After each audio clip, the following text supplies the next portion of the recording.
Part 1. The first light of the North Shore. The lantern room was quiet, save for the low hum of the sea wind curling around the tower. It was early evening, and the horizon, vast and pale, was beginning to turn to lavender. The tide rolled in, with a steady rhythm, soft as breath. Just beyond the glass windows, gulls passed like slow-moving shadows, wings catching the last bits of amber light. My name is Elliot Marrow, and this is the beginning of my 13th winter alone at Northmere Point. The lighthouse stands on a craggy edge of the northern shore, where moss grows thick on the stone steps and salt gathers like frost in the windowsills. It's a place not often visited anymore, unless by moonlight or memories. Each evening, before the first blink of the beacon, I sit down with a pot of tea and a thick, leather-bound journal. I started keeping it the day I arrived, partly out of duty, partly out of habit. But somewhere along the way, it became a kind of companion. A way of remembering the small things, the scent of seaweed in April, the shape of ice on the windows in January, the way the light pools golden across the floorboards in September. Tonight, I write again. November 3 RD. The wind arrived early this morning, before the sky had properly lightened. It came in soft spurts at first, like someone testing a door, then gathered force until it rattled the shutters and whistled through the chimney like a low, old flute. It reminded me of my first week here, how I could hardly sleep for the creaking and groaning of the tower. The newness of its sounds. Now I find it comforting. The sea has its own language, and if you stay long enough, you learn to listen. You learn to feel the moods of the ocean in your bones before the clouds even shift. I lit the stove around 5. The kettle sang its small, silvery song not long after, and I poured myself a mug of nettle and rosemary tea. The rosemary I grow in a rusted tin out back. It always surprises me how it manages to survive out here when slept, lonely, battered by salt, but, then again, I suppose we both do. There is a quiet ritual to the day, winding the brass mechanisms of the light, polishing the lenses, noting the wind direction in the logbook. Even now, with most ships relying on satellites and automated maps, there's something ceremonial about it. Like I'm not just tending a light, but tending a promise. A watchful eye for anyone who may pass by, even unseen. In the afternoon, I mended the wooden chair that sits near the western window. It's the best spot to watch storms roll in from the sea. The cane was coming loose along the back, but a bit of glue and a steady hand made it right again. Small repairs are part of the rhythm here. Everything softens or splinters over time. The sea sees to that. As I worked, I thought of a visitor who once sat in that chair, years ago. A painter. I think her name was Louisa or Lucia. She came with wind-chapped cheeks and a leather satchel full of brushes. She stayed only 2 nights but left a tiny watercolor sketch in my journal. The lighthouse seen from the rocks, pale and crooked, just as it is. I still keep it folded between the pages. Funny how some people pass through like clouds, briefly, lighting up the world before disappearing. Now the kettle is quiet again, and the light has turned on in the tower above. It spins in a slow, steady arc, casting its watchful beam over black water and quiet stone. The gulls have settled. The waves are sighing against the rocks. And I, too, feel the hush of evening settle around me. I wrap my shawl tighter around my shoulders and lean back in the mended chair, listening to the soft tick of the clock and the wind's long exhale against the window. These nights grow longer now, but here in the lighthouse, with the sea as my company and the stars as my roof, I find there is comfort in the solitude. A quietness that asks nothing of me but presence. The first light is always the loneliest, but it is also the most beautiful. Part 2. The sound of old floorboards. The mornings here begin, not with alarms or clocks, but with the soft creaking of the lighthouse walls as they stretch and breathe in the cold. I've grown to recognize their voices, the long, aching groan of the timber near the base, the faint snap of salt-soaked rafters warming in the sun, like old friends greeting each other after sleep. It was still dim when I rose. The world wrapped in that gray-blue hush that comes just before dawn, the kind of quiet that makes you speak in whispers, even when you're alone. I boiled water in the kettle, as I always do, and watched my breath drift upward like sea mist while the stove crackled to life. The tea I made today was linden blossom with just a touch of honey. It tasted like warm spring wind in a cup, something soft and nearly forgotten. Out the window, the sea was still and silver, like a great sleeping creature curled against the shore. I could just make out the shadow of the rocks below, slick and dark with the tide. No gulls yet, no movement at all. Only the gentle lapping sound of waves brushing against stone. as if the sea were breathing in its sleep. November 4th today, I swept the steps that lead down to the cove. Seaweed collects their sometimes long ribbons of green and brown that smell of salt and sun-warmed rock. As I bent to clear it away, I saw something glinting between the stones. A smooth bit of glass, worn by the tide until it was almost like a gem. Pale blue. No sharp edges. I pocketed it without thinking. There's a bowl in the study where I keep things like that. Finds from the shore. A round piece of driftwood shaped like a fish. A rusted key with no door. A tiny bottle sealed with wax. None of them useful, but all of them meaningful. Somehow. Small remnants of time, of passing things. The cove was still this morning. Just the hush of the waves, the distant groan of a buoy bell. I stood there longer than I meant to, breathing in the briny air, feeling the cold stone beneath my boots. These are the moments I never write into reports. The ones you can't measure or chart. But they're the ones that stay with you. When I returned to the tower, the light had dimmed slightly in the lantern room above. Not broken, just sleepy. I climbed the narrow spiral staircase, each step familiar beneath my feet, worn smooth by years of use. There's a particular spot near the third turn where the wood always creaks, no matter how gently I tread. I've tried fixing it, but in truth, I think I'd miss it. It's like the lighthouse's heartbeat. At the top. I checked the wick, adjusted the timing gear. The lens, a great, many-faceted eye, shone back at me with quiet approval. Even after all these years, I still find myself pausing there, watching the slow turn of the beam as it sweeps out across the sea, like a calm breath, in and out. There was a storm once, not long after I arrived, when the light faltered, a power line downed by wind. For hours, I worked by hand to keep it running, lanterns, mirrors, anything I could find. When the light finally blinked back to life, I cried. Not from fear, but relief. Relief that I could keep my promise. That even in the dark, someone might see us. This evening, as I sat in the study writing, the rain began. Just a soft tapping at first, like fingers on glass. Then a steadier patter, wrapping the lighthouse in a gentle rhythm. I lit a candle and watched it flicker in the corner. Its flame swaying slightly each time the wind moaned in the chimney. There's something tender about rain here. It doesn't shout or flash, it whispers. It reminds you to listen. I thought, briefly, of the town beyond the cliffs. The warm windows. The quiet diners. The gentle laughter of people passing beneath umbrellas. I haven't been in months, not out of sadness, but because, here, time moves differently. It folds around you like fog. I sat back in the armchair with my blanket. The journal resting on my lap, the scent of beeswax and rosemary in the air. And I let the floorboards speak their slow, familiar language. I think they're trying to tell me something. That not all stillness is empty. That some silences are full. That this too is a kind of belonging. Part 3. The drawer of unsent letters. It was the kind of morning made entirely of fog. Not the quick kind that lifts with the sun, but the thick woolen sort that lingers, soft as breath and quiet as snowfall. When I opened the front door just after 6, the world outside looked like a dream left halfway written. The cliffs were gone. The horizon vanished, and even the familiar curve of the rocks below seemed distant and strange. I love mornings like this. The lighthouse feels more like a ship than adrift in a sea of mist, far from anything and anyone. In that softness, I feel suspended, untethered, and I wonder if this is what it's like to be between moments, held gently in the space, where one thing ends and another hasn't quite begun. I lit the stove and made oat porridge with cloves and cinnamon, the warmth of it blooming into the air like comfort. I wrapped my shawl tighter as I ate by the window, the bowl warm between my hands. Outside, only a pale gray light shifted slowly across the glass, as if the sky itself had forgotten how to rise. November 5th. Today, I opened the old desk drawer I almost never touch. It sits beneath the round window in the study, tucked in beside the armchair.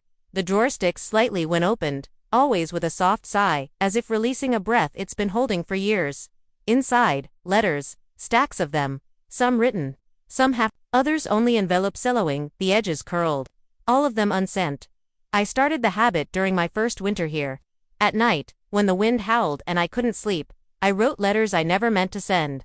Letters to old friends, to my mother, to someone I once loved. Letters to no one at all. Sometimes they were only a few lines. Other times, pages. I never edited them. I never reread, until today. I pulled out a handful and carried them to the desk. The paper had gone soft with age.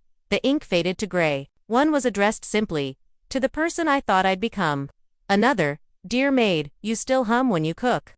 I read them slowly, letting their words move through me like music from another room. I didn't cry. I didn't ache. Instead, I felt something like warmth, like being remembered by an old friend who knew you. When your voice was different, the fog never lifted today. It clung to the windows like silk and turned the light inside a tender sort of gold. I dusted the lantern room, polished the glass, checked the oil levels. Even though no ships would be near, not on a day like this, I kept the light turning. It's not just for the sailors, sometimes. I think it's for me too. There's something reassuring about it, this steady rotation, this quiet vow, as if the lighthouse is whispering, "I'm still here, I still see you."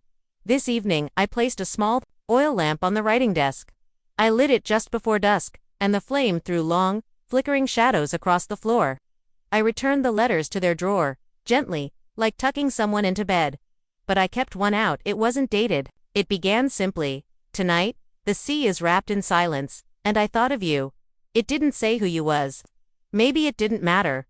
I set the letter beneath a smooth stone paperweight and left it there. An offering to the night as I write. Now, the fog is still with us. The light above continues its slow, patient turn. I can't see the sea, but I can hear it soft, steady, and close. A lullaby of water and stone. The clock ticks gently behind me. The stove sighs. Somewhere in the tower, wood settles with a quiet pop, and I feel held. Not alone, exactly. Just paused. Cradled in the space between what was and what will be. This lighthouse holds more than light. It holds echoes. It holds the sound of a pen on paper. It holds the weight of letters never sent, and the comfort of having written them anyway. Part 4. The visitor in the blue coat this morning. The fog lifted slowly like a stage curtain drawn back by invisible hands. First came the faint line of the horizon. Almost imagined. Then the rocky outcroppings below the cliffs. And at last, the full expanse of the northern sea, glittering faintly in the pale morning light. It was the kind of return that felt ceremonial. As though the world had reappeared just for me. I sat with my tea, a blend of dried apple and mint today, and watched as color returned to the landscape in gentle strokes. Pebble gray, moss green, slate blue. The gulls returned with it, circling above the tower, calling softly into the wind like they were sharing news I'd missed. Then, just before noon, I saw something unusual. A small figure walking along the far edge of the cove. At first I thought it might be my eyes playing tricks on me, but as I squinted through the old brass spyglass, I saw a person, slender and upright, moving slowly across the rocks in a long blue coat. Not hurried, not lost, just wandering. It's rare this far out. Most travelers turn back before reaching the point. The trail is steep and lined with stubborn grass, but this figure walked with steady steps, as if they knew the way, as if they'd been here before. November 6. By the time I reached the shore path, the visitor was gone. Only footprints remained, small and neat, pressed into the damp sand just beyond the cove. I followed them for a while, half expecting to catch up, but they disappeared near the rocks where the tide rises quickly, vanished into the same silence from which they came. I've lived here long enough to know that the sea gives and takes on its own time. Still, it left me wondering. Who comes all this way with no announcement, no sound? And why today, after such a long stretch of solitude? I checked the postbox out near the edge of the trail. It's more decorative than anything. No letters have arrived in months, but inside was a small envelope. Plain, unmarked. No stamp, no name, just the soft impression of a thumbprint in the center of the flap. I carried it back to the lighthouse with careful hands, the envelope warm from the touch of my own curiosity. I didn't open it right away. Instead, I brewed a second pot of tea, set the envelope on the writing desk, and lit the oil lamp. The light pooled gently across the wood grain, and I felt the hush of late afternoon settle in like a cat curling at my feet. When I finally peeled the envelope open, there was only a single piece of paper inside. Folded twice, no signature. The note read, "There's a story in the wind today. You'll find it just where the sea forgets to roar."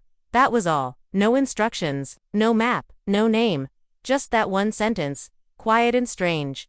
I read it 3 times, then again with my eyes closed. It felt like something half-remembered, like an echo of a bedtime story from long ago. I held the paper to my nose.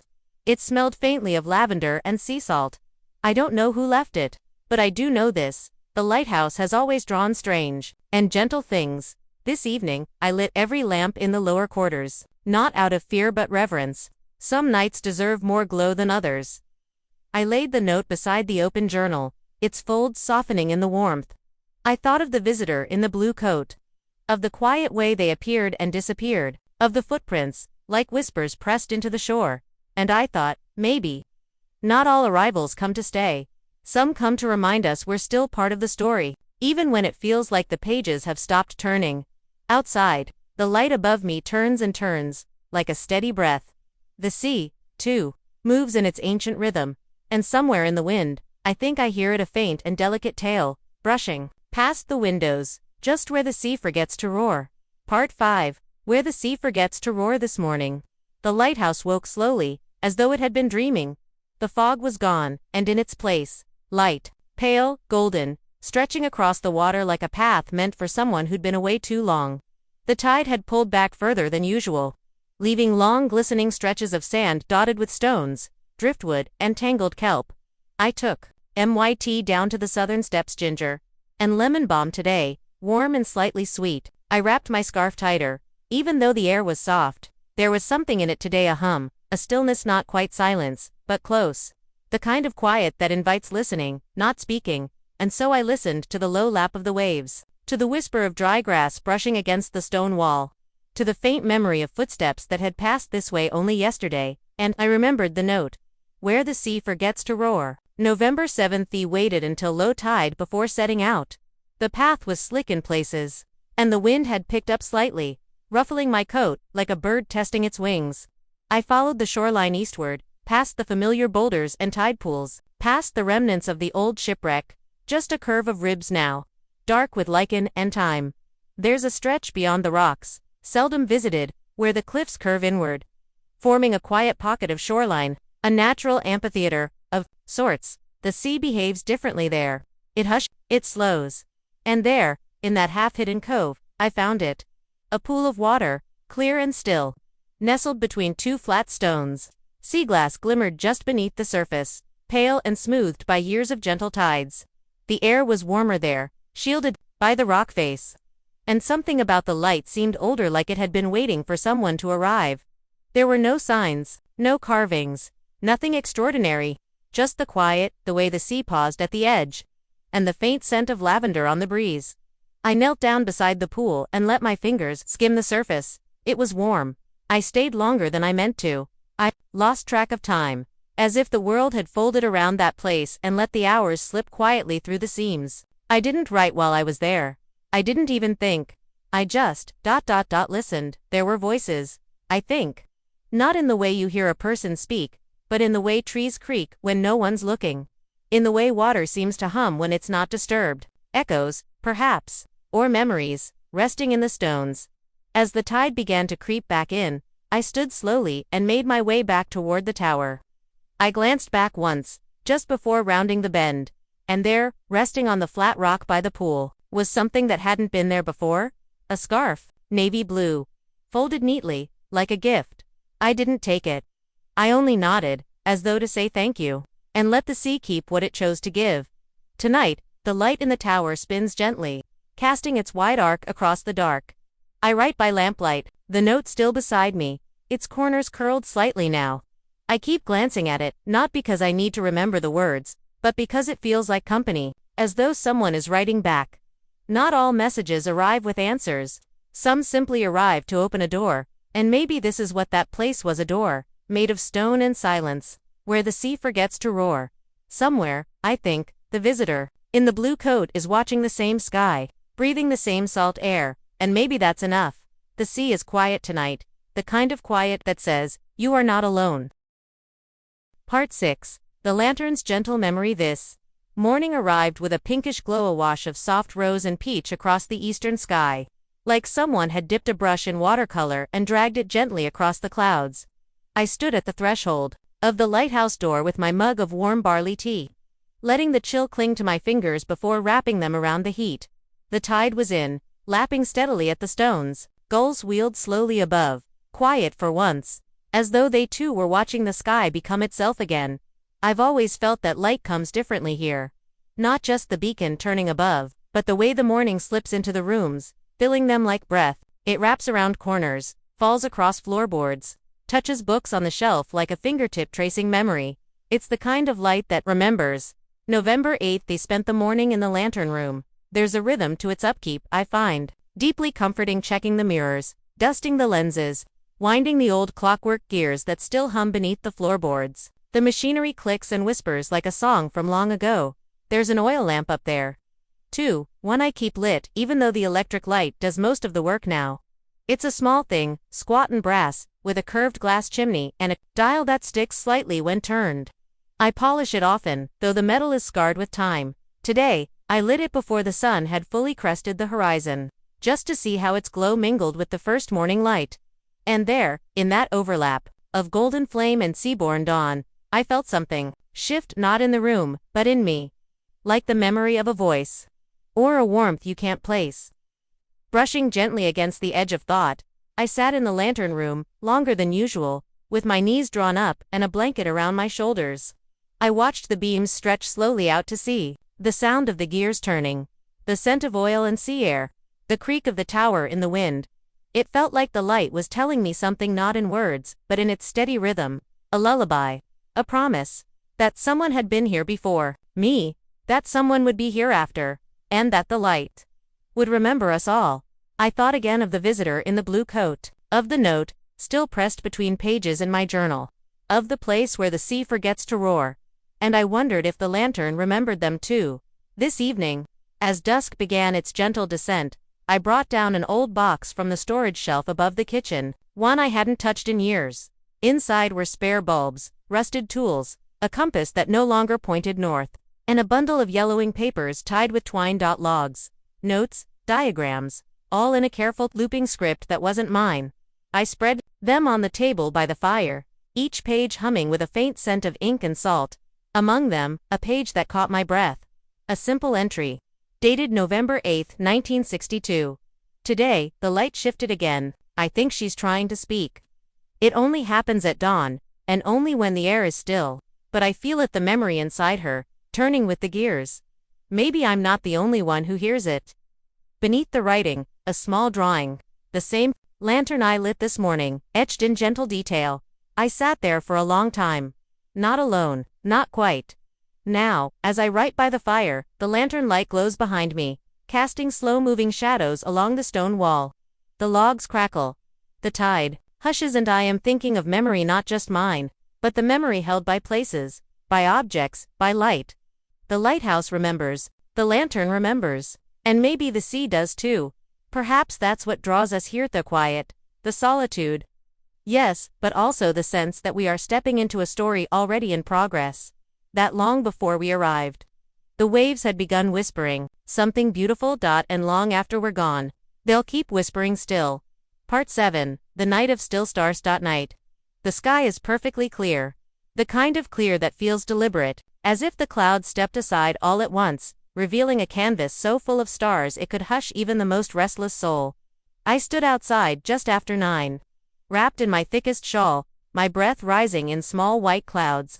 Above me, the heavens stretched wide and silent, speckled with ancient light. The constellations were familiar, Orion just beginning to climb. The soft curl of Cassiopeia resting near the chimney line. And in that stillness, I felt small, but not in a lonely way, more like a pebble nestled in the shore, perfectly placed among 1,000 others. November 9th, the sea has moods. And today, she was pensive. The waves barely broke against the shore. Just long sighs rolling over stone and sand, over and over like breath. Even the gulls kept low to the rocks, their cries muffled by the windless air.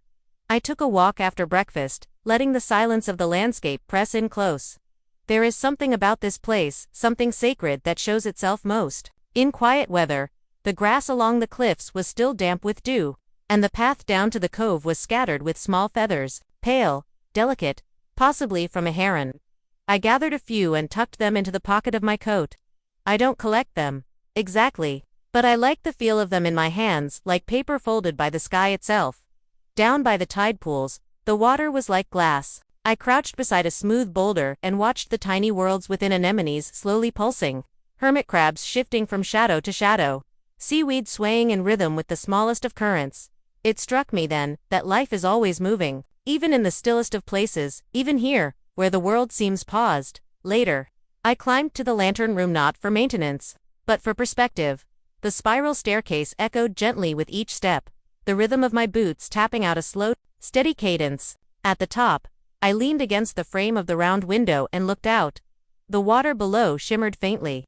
The horizon had softened, blue blending into gold, then into pearl. The world looked peaceful from up there, distant, but kind. I stayed until the first hints of night began to creep across the sky, just a lavender tint at the edge of the sea. Before I left the lantern room, I lit the oil lamp again. It flickered once, then settled into its quiet glow. I watched the reflection of the flame curve across the lenses, bending, elongating, dancing slowly. It reminded me of the stars. Tonight, I returned to the desk just after dinner and opened the journal again. Not the one I write daily, but the older one.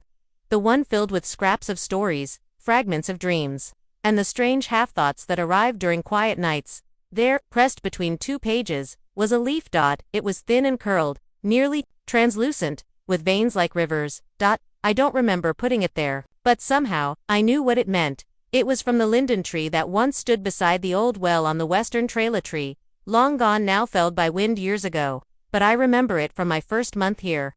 I'd leaned against its wide trunk and listened to the breeze moving through its leaves like water over glass. That leaf was a memory of sound, a still star. In its own way, outside, the sky is dark now, but not empty.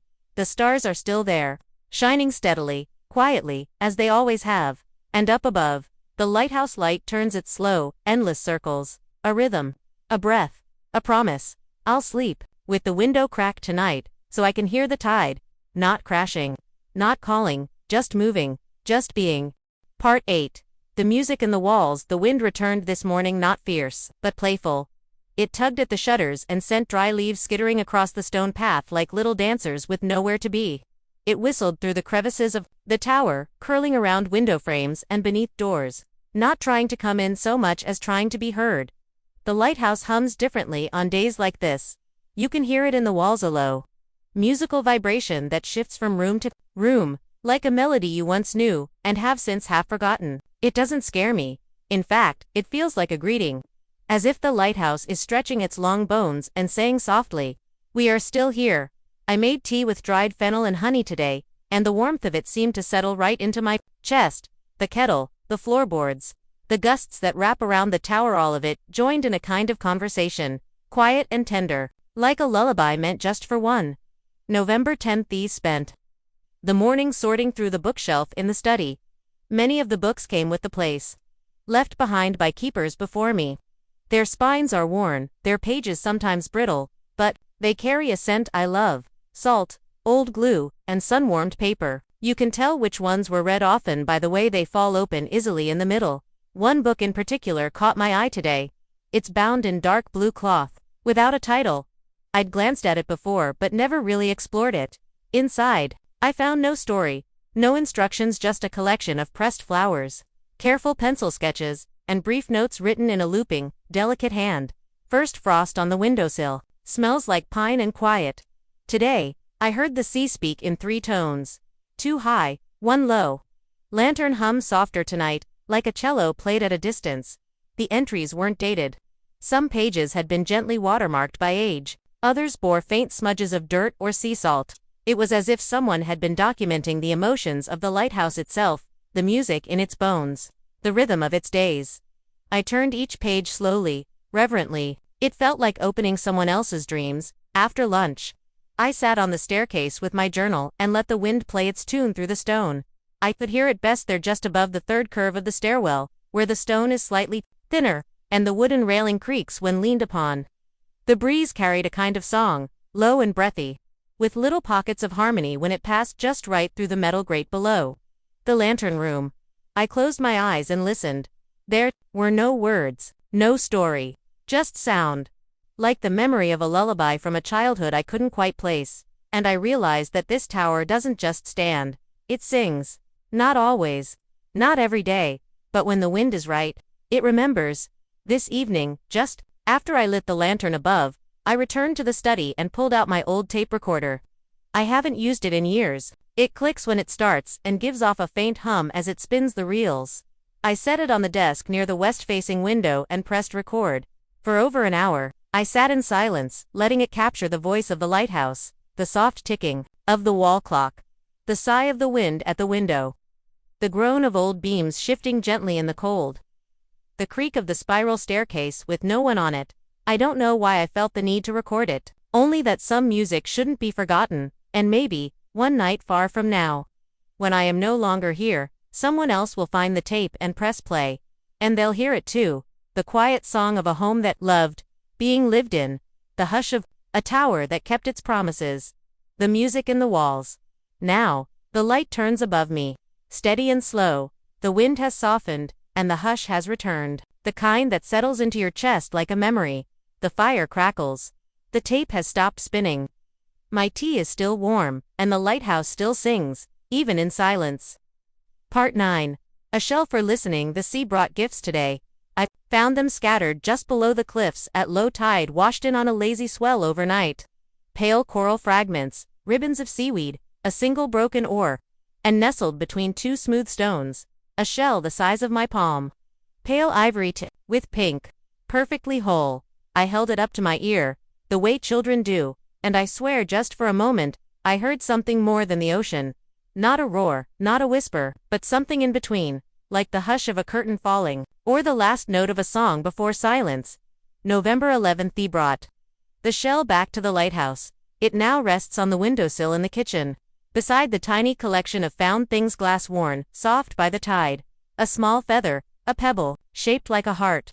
These little pieces of elsewhere have a way of making this old place feel both full and familiar. They are not just objects. They are moments. While I brewed tea this morning, hibiscus and rosé, caught myself glancing at the shell again and again. Something about it seemed watchful. Not alive, exactly, but attentive. As though it remembered where it had been, and was waiting for me to remember something too. I carried it with me up the stairs, into the lantern room, held it gently in my hand as I sat beside the great turning lens. The sea spread out before me like a silver quilt. The shell was warm by then, from the sun filtering through the glass, and when I pressed it to my ear again, I heard, not words, but shapes, round, floating, soundless, like the weightless drifting of thoughts, before they become thoughts, like listening with your heart instead of your ears. Later in the afternoon, I turned to the old field journal again, the one with the pressed flowers and strange little notes about the sea's moods. Near the back, I found a passage that stopped me. Some shells listen better than others. Some carry the breath of a storm. Some carry the absence of sound itself. If you find one that hums, keep it close. It's the sea remembering something just for you.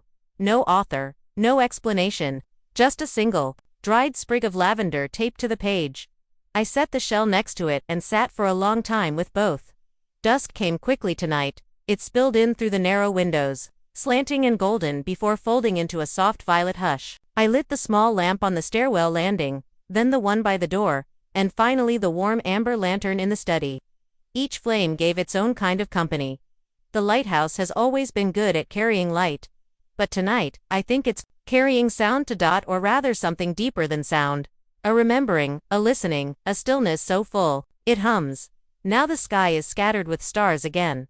The light above turns gently, sweeping its golden arm across the sleeping sea, and I sit by the window, the shell in my lap, the journal open beside me, and I let the quiet in.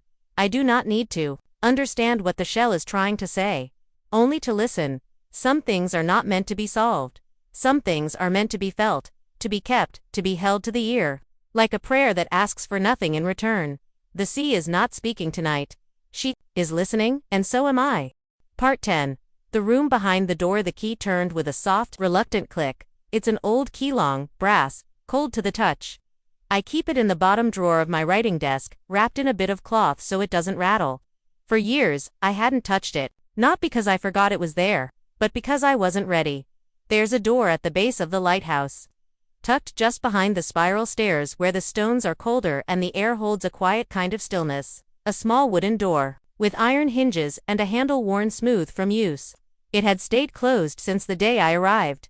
Today, it opened. November 12th. It began with a draft. Not the sharp kind that startles you, but something soft like breath brushing against the back of your neck. I was standing near the stairwell with my tea lavender and lemon peel today when I felt it. A faint current, curling from somewhere it shouldn't. When I turned toward the base of the tower, I saw the door. It was shut, but the hair on my arms lifted gently, as though the air itself had leaned in to whisper. I went to the desk, unwrapped the key, held it in my hand for a long while. There's a kind of knowing that lives deep in your chest, beneath the rhythm of breath. Not urgent, not loud, just ... steady. That's what I felt today. A soft now inside me. So I walked down the spiral stairs, the key clenched gently in my fingers, and I opened the door. The room behind it was small, round, stone walls, curved with the base of the tower, no windows. Only a single shelf built into the wall, and a chair tucked beneath it. Dust swirled in the air like memory. The first thing I noticed was the smellaged paper, salt, and something softer, like wool blankets after rain. There were items on the shelf, neatly arranged. A pair of old boots, a candle stub in a brass holder, a deck of weathered cards bound with twine, and a tiny wooden box, no larger than a child's hand. I sat on the chair, careful not to disturb anything. It felt like someone had just stepped out and might return any moment. I opened the wooden box last. Inside, a tiny music mechanism. The kind you wind from the side. Its handle was tarnished but intact. I turned it once, unsure if it would still work. It did. A thin, silvery melody floated into the room, fragile, sweet, achingly familiar. Not a song I knew from childhood, not something I could name. And yet it filled my chest with warmth. A memory I never made, but somehow missed. I listened until the music ran out. Then I closed the lid, and sat in the hush it left behind. I didn't take anything from the room, but, before I left, I placed something there, a feather I'd found weeks ago, pale gray with a faint curl at the tip. I set it beside the boots, as gently as if I were tucking someone in. Then I closed the door, and locked it, not to hide it again. Not out of fear, but out of reverence. Some rooms are not meant to be changed, only visited, when the wind says now, tonight. The stars are slow to appear. The sky is thick with cloud, and the air is heavy with mist. The sea has gone quiet again, folding gently against the shore like a sigh. The lighthouse turns above me, calm and sure, its light sweeping the dark like an old hand brushing hair from a beloved brow, and I sit at the desk, the key resting in a bowl of sea glass, the melody still echoing softly in my chest. There are many kinds of memory. Some are written, some are shelved. Some are sung by things that do not speak, and some are kept in the shape of a locked room that waits patiently for you to open the door. Part 11.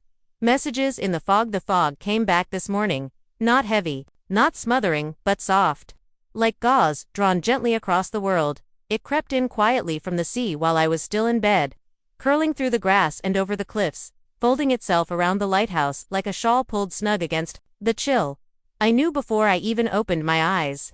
The way you know a different kind of silence is waiting, the kind that carries voices too gentle to speak above sunlight. I brewed a pot of thyme and honey tea and sat by the window with my woolen blanket draped over my shoulders. Everything outside was pale and shifting, as though the world had turned to breath. And for the first time in days, I thought of the voice. November 13th. It was last year, near the end of winter, one of those long nights where snow had swallowed the path, and the sea had gone still, as though frozen under stars.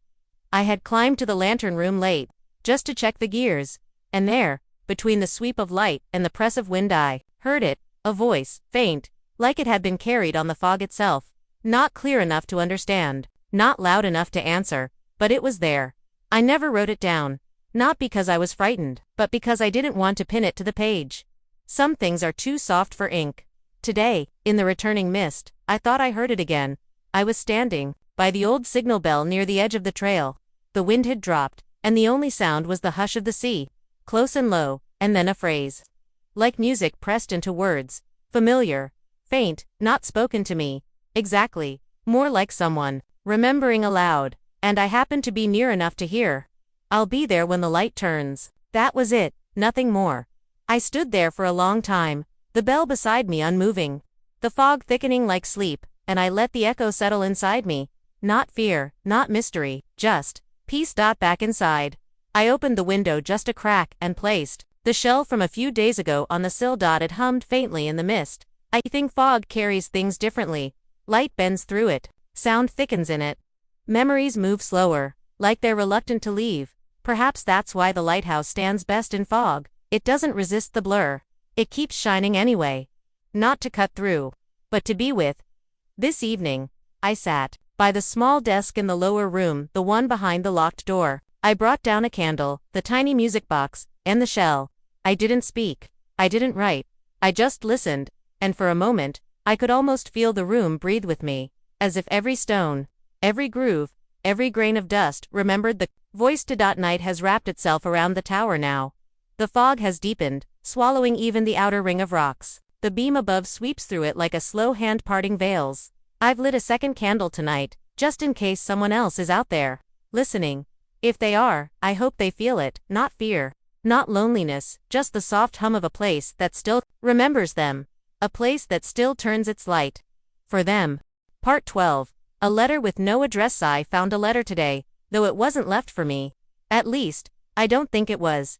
It had slipped between the pages of the old journal I've been reading, the one with the pressed flowers. Delicate pencil, sketches and musings written like whispers. I hadn't noticed it before. The pages must have shifted in the damp. But there it was this morning, tucked near the back, folded in thirds. The paper was heavier than the rest, and the ink, though faded, still held its shape. There was no name, no date, no address on the envelope. Only 3 small words written on the back flap. Please, remember gently.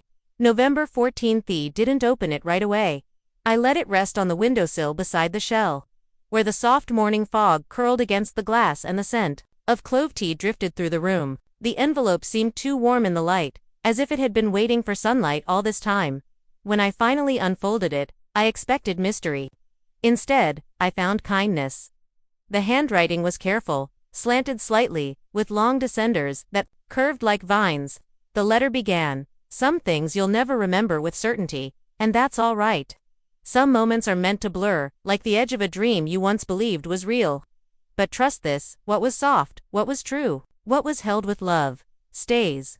I read it aloud, slowly, and as I did, something shifted in the room, not in the air, in me. I thought of the blue coat again. The figure who walked along the edge of the cove and disappeared near the rocks, and the note they left. There's a story in the wind today. You'll find it just where the sea forgets to roar. It all began there. And now this letter, left quietly within the folds of someone else's journal, has arrived like a continuation of that same quiet thread. Maybe not a stranger, maybe not even someone I knew, but someone who knew how to speak softly into time. This afternoon, I gathered some paper of my own, thick, lightly speckled, with rough edges I've always loved. I hadn't used it in years. I lit the small lamp in the study, sat by the west window where the light bends gold in the late hours, and I began to write. Not to anyone in particular, just a letter. I let it come slowly, sentence by sentence, the way a tide kisses the shore, not to make a mark, but to leave a feeling behind. I didn't sign it. When I finished, I folded it twice, placed it in an envelope, and wrote one word on the back. Later, I placed it in the drawer where the unsent letters sleep, with the others. But somehow, this one felt different, not a weight added. A feather, laid gently. Evening has arrived now. The sea is restless, more voice than breath tonight, but the lighthouse above turns steady and unbothered. The fog has thinned, revealing the soft glimmer of stars beyond the clouds. I sit with the letter beside me, the shell close by, and the faint scent of beeswax and old paper in the air. I may never know who wrote the first letter, but perhaps that's not the point. Some messages travel through time, not to be answered, but to be held, to remind us that even the quietest offerings, a shell, a note, a step taken on a foggy path, can echo in someone else's life like a song that doesn't need a name. Tonight, I light one more candle. For whoever wrote that letter, and for whoever might one day read mine. Part 13. The lighthouse's shadow today. The wind shifted. It came from the north, cold and clear, carrying with it the scent of distant pines and something faintly metallic, like the memory of old tools left in a shed too long. The lighthouse creaked more than usual, its stones adjusting in their age-old way, as if shrugging on a heavier coat. I stood outside just after sunrise, my scarf wrapped twice around my neck, and watched the lighthouse's long shadow stretch across the frost-glazed grass. It moved slowly, inching across the hill like the hand of a clock with nowhere to be. I don't often think of the lighthouse as having a shadow. But today, it felt important. As if even light needs a place to rest. November 15th. Thashos aren't always about darkness. Sometimes they're just reminders that light has been somewhere. I spent the morning walking along the West Trail. The sea on that side feels different, more open, more ancient somehow. The rocks there are older, darker, worn almost smooth by centuries of waves. As I stepped carefully between pools of meltwater and seaweed, I noticed the shape of the lighthouse far behind me. Its silhouette long and soft against the gray-blue sky, and I began to wonder what this place remembers when I'm not watching. What parts of me it holds in the floors I've swept, the stairs I've climbed, the windows I've washed. Do shadows remember footsteps? Do they hum with the weight of names no longer spoken aloud?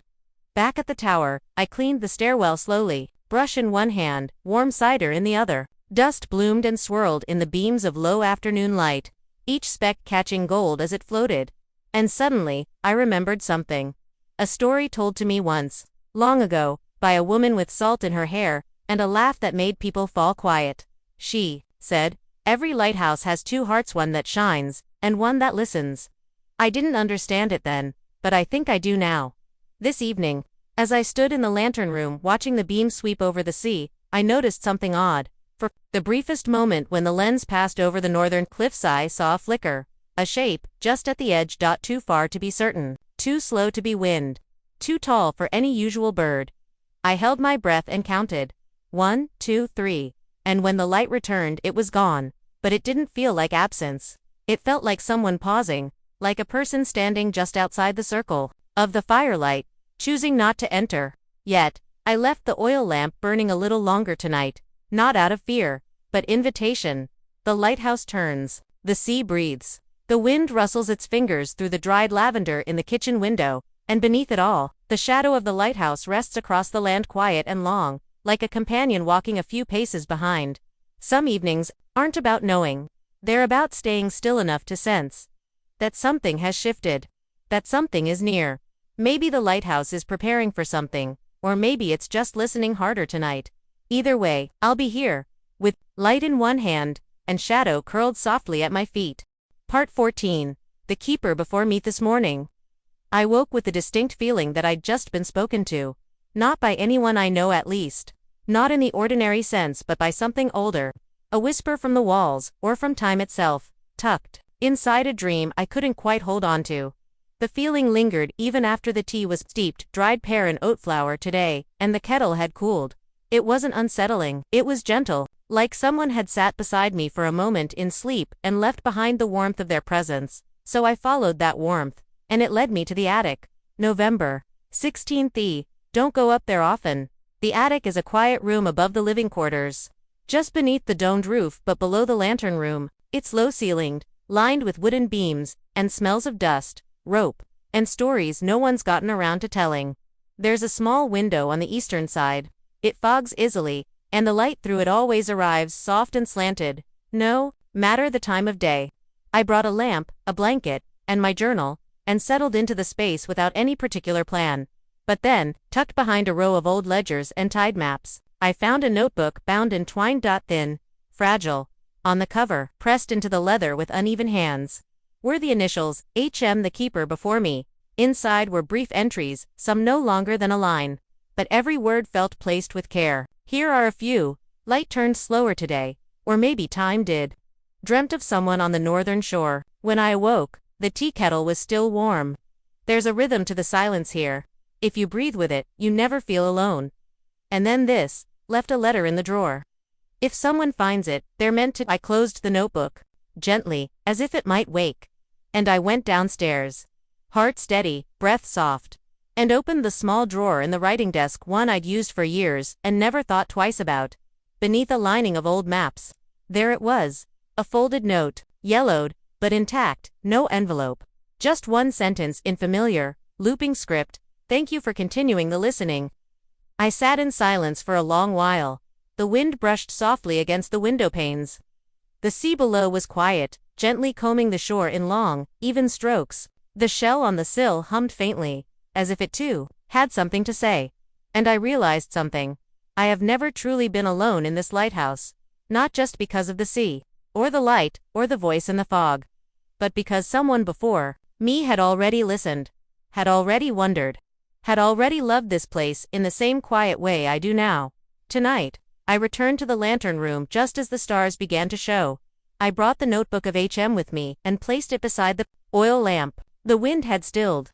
The great lens turned slowly, casting its familiar rhythm over the dark water, and for a moment, I imagined HM standing just behind me, looking out over the same horizon, watching the light stretch into places neither of us would ever go.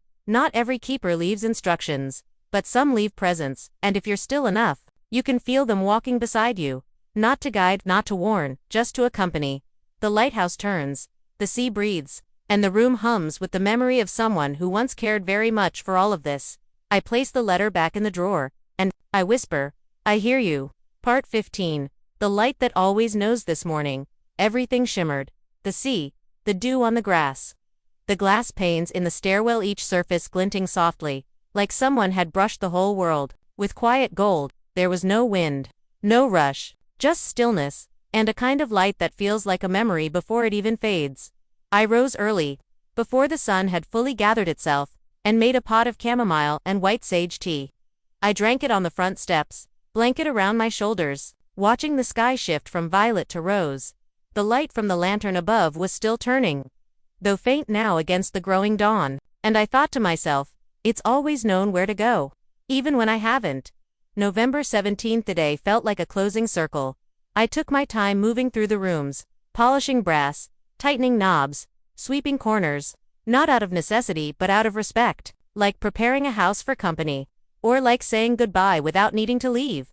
I visited the places I've come to love best, the low shelf by the window where the shell still sits, humming faintly in certain weather, the small desk, in the quiet back room, where letters rest in a drawer I once overlooked, the signal bell by the cliff, which hasn't rung in weeks, but still gleams when the fog passes through, the attic window, where the light is always soft and the air carries a little extra memory. Each spot greeted me like an old friend, and I greeted them in return. I walked the path to the cove again where the sea forgets to roar. The tide was low, a few gulls dotted the rocks, and a heron stood quietly in the shallows. I didn't expect to find anything new, but the sea, as ever, had her own plan. There, on the flat rock where the blue coat had once rested, was a folded square of cloth, a scarf, dark navy, edges slightly frayed. I reached for it gently, with both hands, and held it for a long while. It smelled faintly of lavender and salt. I didn't bring it home, not because I didn't want to, but because it didn't feel like mine to keep. I placed it back on the stone, and whispered, thank you for the company. At sunset, I climbed once more to the lantern room. The light mechanism was already humming, slow and certain. I opened the windows to let in the salt air, and stood with both hands on the frame, watching the sea fade into indigo. The lighthouse stood solid beneath me, not just as a structure, but as something alive. It listens, it remembers, it waits with patience no clock could measure.